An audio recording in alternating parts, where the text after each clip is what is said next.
13 नवंबर 1998 सुबह के 3:47 बज रहे हैं। नॉर्थ कैरोलिना का एक मैकडॉनल्ड्स। छत में एक बिल्कुल परफेक्ट होल कटा हुआ है। नीचे जमीन पर सीलिंग की टाइल्स एक लाइन में रखी हैं और वहां से एक रस्सी लटक रही है। वह 5:30 बजे जब मैनेजर आती है तो उसे सब कुछ नॉर्मल लगता है, लेकिन जब वो ऑफिस के अंदर जाती है तो सेफ का दरवाजा खुला था और अंदर एक पैसा नहीं था। ना कोई खिड़की टूटी थी, ना कोई लॉक टूटा था, ना ही कोई अलार्म बजा था। सिर्फ छत पर एक छेद और एक रस्सी। पुलिस आती है। उन्हें वहां ना कोई फिंगरप्रिंट्स मिलते हैं, ना डीएनए और ना ही सिक्योरिटी कैमरे में कोई सुराग। जिसने भी ये किया था वो जानता था कि कैमरे कहां देख रहे हैं, सेफ कहां है और स्टोर के खुलने बंद होने का टाइम क्या है। और दोस्तों, ये कोई आम चोरी नहीं थी, ये सिर्फ एक शुरुआत थी, क्योंकि अगले 18 महीनों में 5 अलग अलग राज्यों के 43 मैकडॉनल्ड्स की छत पर यही सेम छेद मिलेगा, सेम काम करने का तरीका और सेम परफेक्शन। एफबीआई इस केस में इन्वॉल्व होती है और वो इस अनजान चोर को एक नाम देते हैं, द रूफ मैन। लेकिन एफबीआई ये नहीं जानती थी कि ये कहानी आगे चलकर इतनी अजीब होने वाली है जिसका उन्होंने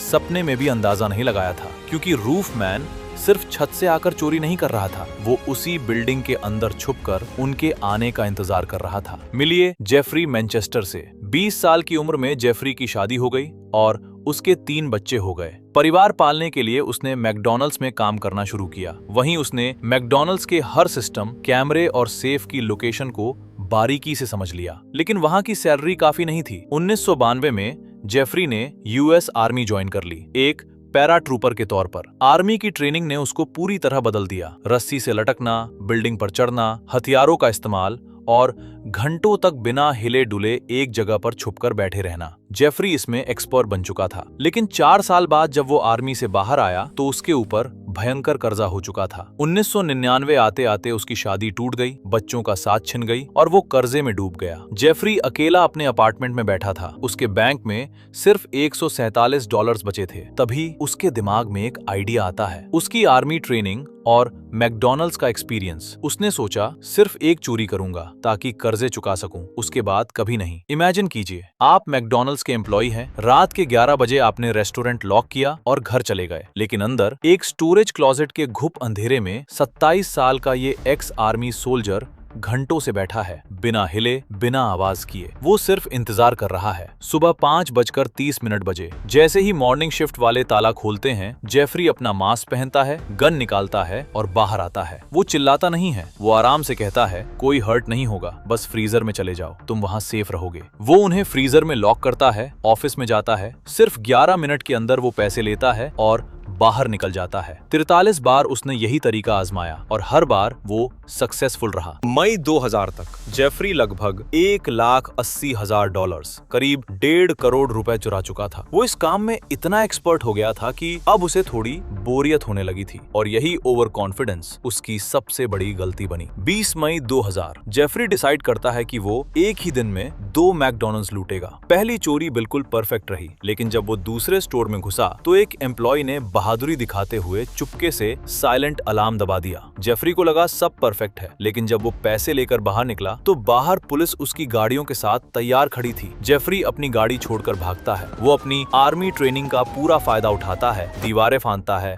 बैकयार्ड्स में छुपता है। लेकिन सुबह हो चुकी थी और कुत्तों और हेलीकॉप्टर्स के आगे उसकी एक नहीं चली। आखिर में उसके सिर पर गन पॉइंट की गई और द रूफ मैन पकड़ा गया। कोर्ट ने उसे 45 साल की ऐसी सजा सुनाई जिसमें 32 साल तक कोई बेल नहीं मिल सकती थी। लग रहा था कि कहानी यहाँ खत्म हो गई, लेकिन असल में कहानी तो अब शुरू हुई थी। जेफरी जेल जाता है। वहाँ वो बिल्कुल एक शरीफ कैदी बनकर रहता है। उसे जेल की मेटल शॉप में काम मिल जाता है जहाँ गाड़ियों की नंबर प्लेट्स बनती थी। वहाँ वो जेल का रूटीन, गार्ड्स की शिफ्ट और आने जाने वाले ट्रकों को ऑब्जर्व करने लगता है। वो देखता है कि जेल में हर हफ्ते लॉन्ड्री और खाने के ट्रक आते हैं। चेकिंग बहुत टाइट थी। गार्ड्स ट्रक के बाहर, अंदर, यहाँ तक कि उसके नीचे भी शीशे से चेक करते थे। लेकिन जेफरी ने नोट किया कि गार्ड्स ट्रक के नीचे बस 1 सेकंड के लिए नजर डालते हैं। उन्हें लगता है कि अगर कोई इंसान नीचे होगा तो उसके हाथ पैर लटकते हुए दिख जाएंगे। यहीं से जेफरी ने एक प्लान बनाया। उसने मेटल शॉप से लकड़ी और लोहे के कुछ टुकड़े चुराकर एक छोटा सा प्लेटफॉर्म बनाया और उस पर बिल्कुल काला पेंट कर दिया। 15 जून 2004 सुबह के 9:15 बजे लॉन्ड्री का ट्रक जेल में आता है। जैसे ही ड्राइवर अंदर जाता है, जेफरी चुपके से ट्रक के नीचे घुसता है, अपने बनाए ब्लैक प्लेटफॉर्म को ट्रक के नीचे के हिस्से में हुक से फंसाता है और उस पर उल्टा लेट जाता है। जेफरी ने खुद को पूरी तरह काले कपड़ों में छुपा रखा था। ट्रक स्टार्ट होता है, पहला चेक पॉइंट आता है। गार्ड अपना शीशा ट्रक के नीचे डालता है, उसे नीचे सिर्फ एक काला अंधेरा दिखता है। उसे कुछ अजीब नहीं लगता। गेट खुल जाता है। दूसरा चेक पॉइंट भी वो ऐसे ही पार कर लेता है। एक छोटी सी गलती, हाथों का फिसलना, और जेफरी ट्रक के पहिए के नीचे कुचला जाता, लेकिन वो अपनी जान पर खेल गया। 2 मील दूर जाकर जब ट्रक एक रेड लाइट पर रुका, जेफरी वहां से नीचे गिरा और जंगलों की तरफ भाग गया। ये अमेरिका के इतिहास का सबसे शातिर और नामुमकिन प्रिजन एस्केप था। अब जेफरी आजाद था, लेकिन न उसके पास पैसे थे, न पहचान पत्र और न ही कोई ठिकाना। पुलिस पूरे देश में उसे ढूंढ रही थी। एक वांटेड मुजरिम कहाँ छुप सकता है? जेफरी एक लोकल शॉपिंग सेंटर जाता है और छत पर चढ़ जाता है। सेम पुरानी ट्रिक, छत में छेद। लेकिन इस बार वो किसी मैकडॉनल्ड्स में नहीं घुसा। इस बार वो घुसा बच्चों के सबसे बड़े खिलौनों के शोरूम टॉयज आर अस। लेकिन वो वहां से चोरी करके भागा नहीं, वो वहीं बस गया। दिन में जब स्टोर ओपन होता, वो बच्चों के सामान के पीछे छुप जाता और रात को जब स्टोर बंद होता, वो बाहर निकलता। वो खिलौनों वाली साइकिल चलाता, वीडियो गेम्स खेलता और बेबी फूड खाता। एक वांटेड क्रिमिनल एक खिलौनों की दुकान में मजे से रह रहा था। जब सर्दियां आई, दुकान में भीड़ बढ़ने लगी, तो उसने अपना घर शिफ्ट किया। बगल में एक बंद पड़ी इलेक्ट्रॉनिक्स की दुकान थी, सर्किट सिटी। उसने उस खाली दुकान के अंदर सीढ़ियों के नीचे एक सीक्रेट कमरा बनाया। वहाँ एक गद्दा, टीवी और डीवीडी प्लेयर लाकर रख दिया। और सबसे अजीब बात जानते हैं? अपने इस खाली टाइम में वो लोकल चर्च भी जाने लगा। उसने अपना नाम बदलकर डेविड रख लिया। वो इतना नॉर्मल इंसान लगता था कि चर्च की एक औरत को उससे प्यार हो गया। वो उस औरत और उसके बच्चों को खिलौने गिफ्ट करता, जो वो रात को उसी टॉयज स्टोर से चुराता था। दिन में वो एक प्यारा इंसान था और रात को दुकान की सीढ़ियों के नीचे छुपने वाला एक शातिर मुजरिम। लेकिन लालच इंसान से बड़ी गलती करवा देता है। दिसंबर 2004 में टॉयज आर अस में क्रिसमस सेल की वजह से बहुत सारा कैश आ चुका था। जेफरी ने स्टोर के बेबी मॉनिटर्स का यूज करके अपना खुद का एक प्राइवेट सीसीटीवी सिस्टम बना लिया था। 26 दिसंबर को उसने उसी दुकान को लूटने का प्लान बनाया जिसमें वो महीनों से रह रहा था। उसने गन निकालकर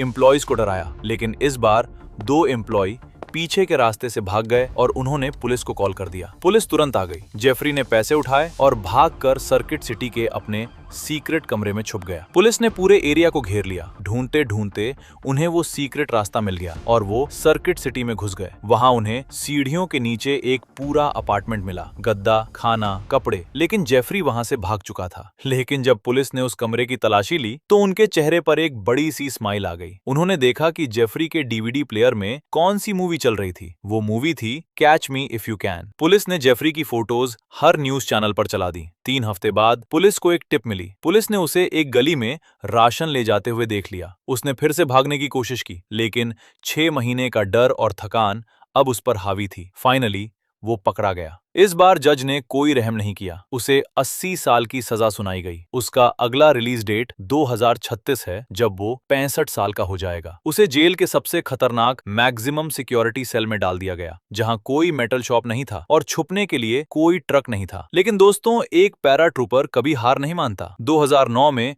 उसने सेल में आग लगाकर भागने की कोशिश की, पर पकड़ा गया। सजा में 10 साल और जुड़ गए। 2017 में उसने मेंटेनेंस टनल से भागने का प्लान बनाया, फिर पकड़ा गया। 15 साल और जुड़ गए। अब उसकी टोटल सजा 105 साल हो चुकी है। दोस्तों, अगर आपको ये 3D एनिमेशन स्टाइल में वीडियो पसंद आई हो तो एक सब्सक्राइब कर देना।